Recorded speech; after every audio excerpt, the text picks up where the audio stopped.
देख रहा ना भाई, कैसे इंडिगो कंपनी सरकार को घुटने पे लाके खड़ा कर दिया है। 1 मिनट बस इस वीडियो को देख लो, पूरा का पूरा गेम समझ में आ जाएगा सरकार कैसे काम करता है। एक होता है गरीब, एक होता है अमीर, एक होता है पार्टी, फिर कॉर्पोरेट और फिर गवर्नमेंट। जो गरीब होते हैं ना, वो डायरेक्ट टैक्स सबसे कम देते हैं, पढ़े लिखे कम होते हैं और पॉपुलेशन में सबसे ज्यादा होते हैं। जो अमीर होते हैं वो डायरेक्ट टैक्स सबसे ज्यादा देते हैं, पढ़े लिखे ज्यादा होते हैं और पॉपुलेशन में कम होते हैं। फिर आती है पार्टी। पार्टी वो होता है जो इलेक्शन लड़ता है और फिर सरकार बनाता है। फिर आता है कॉर्पोरेट, जैसे अडानी जी हो गए, अंबानी जी हो गए, विप्रो हो गया। उसके बाद आता है गवर्नमेंट। जो पार्टी इलेक्शन जीत जाता है वो गवर्नमेंट बना लेता है। अब पार्टी वाला को इलेक्शन लड़ने के लिए चाहिए होता है पैसा, वो पैसा कौन देता है? कॉर्पोरेट। और कॉर्पोरेट बोलता है कि जब तक सरकार बन जाएगा तो मेरा हेल्प करेगा ना भाई? तो बोलता है हाँ भाई तेरा हेल्प करेंगे। तो पार्टी वाला कॉर्पोरेट से पैसा लेकर प्रचार करने कहाँ जाता है?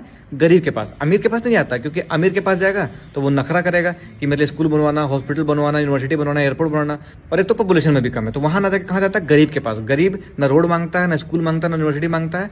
उसको बस 5 किलो चावल दे दो या 10,000 रुपये अकाउंट में भेज दो, या तो फिर धर्म या जाति के नाम पे लड़वा दो, वो वोट देने लग जाता है। पार्टी वाला कॉर्पोरेट से चंदा लेता है प्रचार करने के लिए, गरीब से वोट लेता है और अमीरों से डायरेक्ट टैक्स लेता है। पार्टी वाला को इलेक्शन लड़ने के लिए कॉर्पोरेट की जरूरत पड़ती है, सरकार बनाने के लिए गरीब की जरूरत पड़ती है और सरकार चलाने के लिए अमीर की जरूरत पड़ती है, क्योंकि अमीर टैक्स देता है। अब सरकार बनते ही सबसे पहले लात मारती है गरीबों को, क्योंकि उनका तो कोई काम ही नहीं है, 5 साल बाद काम पड़ेगा। फिर इग्नोर करती है अमीरों को। क्यों? क्योंकि वो वोट बैंक नहीं है और टैक्स का क्या, टैक्स तो ले ही लेंगे। फिर आता है कॉर्पोरेट, बोलता है भाई इलेक्शन में हेल्प किए थे ना, मेरे लिए तो काम कर।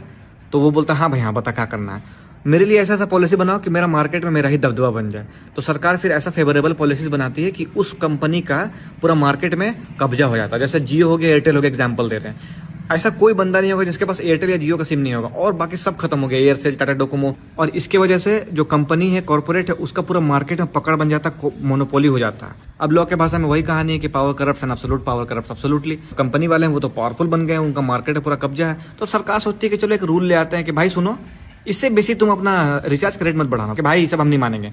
सरकार बोला, क्या बोला?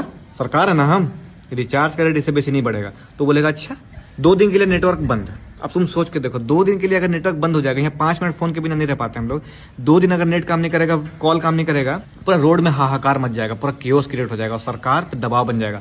तो सरकार अब जो खुशी खुशी मर्जी से काम कर रही थी कॉर्पोरेट के लिए, अब वो दबाव में ब्लैकमेल होकर मजबूरी में काम करने लग जाती है। गरीब का वोट लेके, अमीर से टैक्स लेके काम किसके लिए करने लग जाती है? कॉर्पोरेट के लिए। तो जितने भी पढ़े लिखे लोग हैं, प्लीज सरकार पे नजर रखिए, क्योंकि जो गरीब हैं वो आटा चावल के लालच में आके पार्टी वाला सरकार बनवा देते हैं। फिर पार्टी वाला उनकी भी फाड़ती है और आपकी भी फाड़ती है, क्योंकि आप दोनों से कोई मतलब है नहीं और वो सिर्फ काम कर रही होती है कॉर्पोरेट के लिए। गेहूं के साथ साथ घुन भी पीसता है। आपका और मेरा खैर नहीं है, बस इंस्टाग्राम में एक दूसरे का जात का नाम पे, धर्म का नाम पे गाली देते रहेंगे और ये बताएंगे तेरे धर्म में ये खराब है, और वो बताएगा कि मेरे धर्म में ये खराब है। समझ लो अभी भी वक्त है भाई लोग।